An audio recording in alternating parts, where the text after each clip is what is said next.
Darling, what a funny place to fall asleep. And really, this room is only for the best. We looked all over the house for you."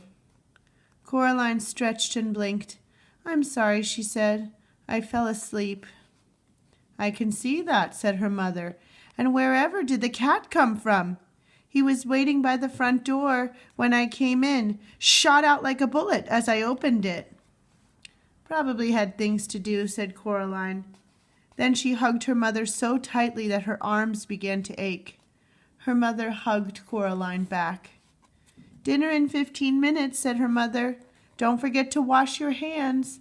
And just look at those pajama bottoms. What did you do to your poor knee?" "I tripped," said Coraline. She went into the bathroom, and she washed her hands and cleaned her bloody knee. She put ointment on her cuts and scrapes.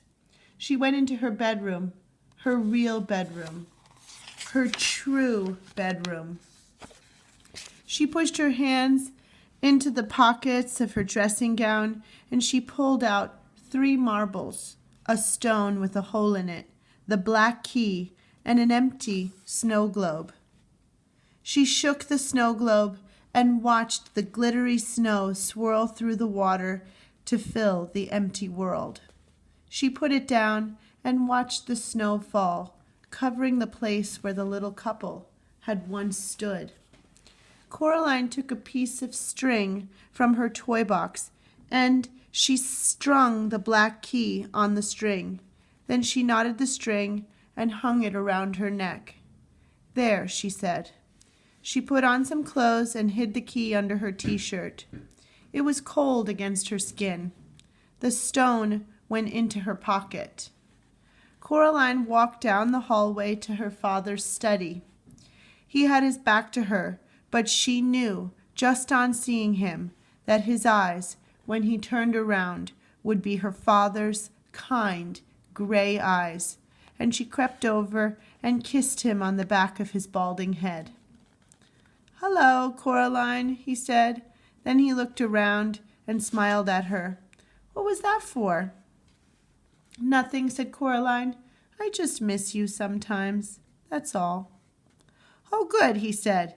He put the computer to sleep, stood up, and then, for no reason at all, he picked Coraline up, which he had not done for such a long time.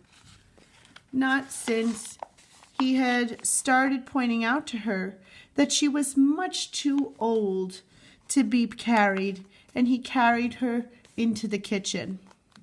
Dinner that night was pizza, and even though it was homemade by her father, so the crust was alternately thick and doughy and raw, or too thin and burnt, and even though he had put slices of green pepper on it, along with little meatballs and of all things, pineapple chunks, Coraline ate the entire slice she had been given.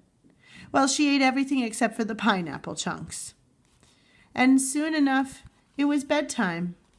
Coraline kept the key around her neck, but she put the gray marbles beneath her pillow, and in bed that night, Coraline dreamed a dream. She was at a picnic under an old oak tree in a green meadow.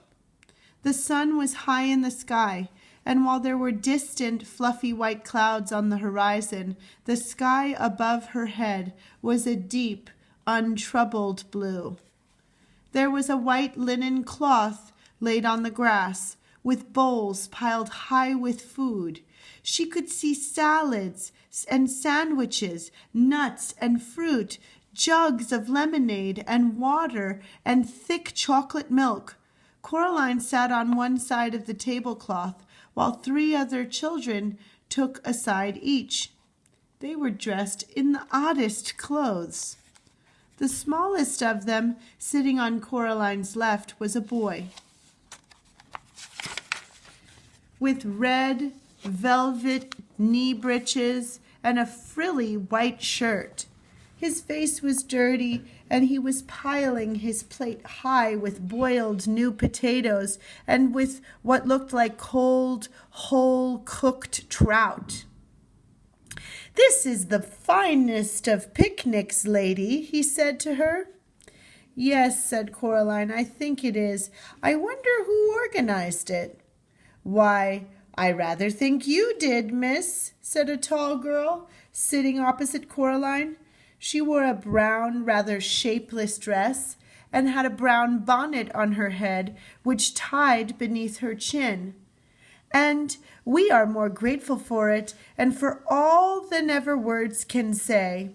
She was eating slices of bread and jam, deftly cutting the bread from a large golden brown loaf with a huge knife, then spooning on the purple jam with a wooden spoon. She had jam all around her mouth. Aye, this is the finest food I have eaten in centuries, said the girl on Coraline's right. She was a very pale child, dressed in what seemed to be spiders' webs, with a circle of glittering silver in her blonde hair. Coraline could have sworn the girl had 2 wings, like dusty silver butterfly wings, not bird wings coming out of her back. The girl's plate was piled high with pretty flowers. She smiled at Coraline as if it had been a very long time since she had smiled, and she had almost, but not quite, forgotten how. Coraline found herself liking this girl immensely, and then, in the way of dreams, the picnic was done, and they were playing in the meadow, running and shouting and tossing a glittering ball from one to another. Coraline knew it was a dream then, because none of them ever got tired of winded or out of breath. She wasn't even sweating. They just laughed and ran in a game that was partly tag, partly piggy in the middle, and partly just a magnificent romp. 3 of them ran along the ground, while the pale girl fluttered a little over their heads, swooping down on butterfly wings to grab the ball and swing up again into the sky before she tossed the ball to one of the other children. And then, without a word about it being spoken, the game was done, and the 4 of them went back to the picnic cloth where the lunch dishes had been cleared away. And there were 4 bowls waiting for them, 3 of ice cream and 1 of honeysuckle flowers piled high. They ate with relish. Thank you for coming to my party, said Coraline, if it is mine. The pleasure is ours, Coraline Jones, said the winged girl, nibbling another honeysuckle blossom. If there were but something we could do for you to thank you and to reward you. Aye, said the boy with the red velvet breeches and the dirty face. He put out his hand and held Coraline's hand with his own. It was warm now. It's a very fine thing you did for us, miss, said the tall girl. She now had a smear of chocolate ice cream all around her lips. I'm just pleased it's all over, said Coraline. Was it her imagination, or did a shadow cross the faces of the other children at the picnic? The winged girl, the circlet in her hair glittering like a star, rested her fingers for a moment on the back of Coraline's hand. It is over and done with for us, she said. This is our staging post. From here, we 3 will set out for uncharted lands, and what comes after no one alive can say. She stopped talking. There's a but, isn't there, said Coraline. I can feel it, like a rain cloud. The boy on her left tried to smile bravely, but his lower lip began to tremble, and he bit it with his upper teeth, and said nothing. The girl in the brown bonnet shifted uncomfortably and said, Yes, miss. But I got you 3 back, said Coraline. I got Mum and Dad back. I shut the door. I locked it. What more was I meant to do? The boy squeezed Coraline's hand with his. She found herself remembering when it had been she trying to reassure him when he was little more than a cold memory in the darkness. "Well, can't you give me a clue?" asked Coraline. "Isn't there something you can tell me?" "The beldam swore by her good right hand," said the tall girl, "but she lied." My governess," said the boy, "used to say that nobody has ever given more to shoulder than he or she can bear." He shrugged as he said this, as if he had not yet made his own mind up whether or not it was true. "We wish you luck," said the winged girl, "good fortune and wisdom and courage, although you have already shown that you have all three of these blessings, and in abundance." "She hates you," blurted out the boy. "She hasn't lost anything for so long. Be wise, be brave, be tricky." "But it's not fair," said Coraline in her dream angrily. "It's just not fair. It should be over." The boy with the dirty face stood up and hugged Coraline tightly. "Take comfort in this," he whispered. "Thou'rt alive. Thou livest." And in her dream, Coraline saw that the sun had set and the stars were twinkling in the darkening sky.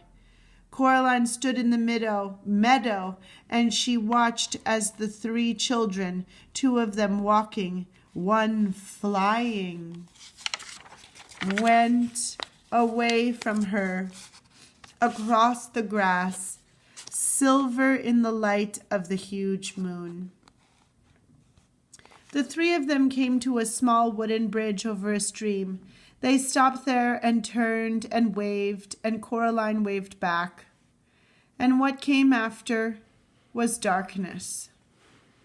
Coraline woke in the early hours of the morning, convinced she had heard something moving, but unsure what it was. She waited. Something made a rustling noise outside her bedroom door. She wondered if it was a rat. The door rattled. Coraline clambered out of bed. "Go away," said Coraline sharply. "Go away or you'll be sorry." There was a pause. Then whatever it was scuttled away down the hall. There was something odd and irregular about its footsteps, if they were footsteps. Coraline found herself wondering if it was perhaps a rat with an extra leg. It isn't over, is it?" she said to herself. Then she opened the bedroom door. The gray pre-dawn light showed her the whole of the corridor, completely deserted. She went toward the front door, sparing a hasty glance back at the wardrobe door mirror hanging on the wall at the other end of the hallway, seeing nothing but her own pale face staring back at her, looking sleepy and serious. Gentle, reassuring snores came from her parents' room, but the door was closed. All the doors of the corridor were closed. Whatever the scuttling thing was, it had to be here, somewhere. Coraline opened the front door, and looked at the gray sky. She wondered how long it would be until the sun came up, wondered whether her dream had been a true thing, while knowing in her heart that it had been. Something she had taken to be part of the shadows under the hall couch detached itself from beneath the couch and made a mad, scrabbling rush on its long white legs, heading for the front door. Coraline's mouth dropped open in horror, and she stepped out of the way as the thing clicked and scuttled past her and out of the house, running crab-like on its too many tapping, clicking, scurrying feet.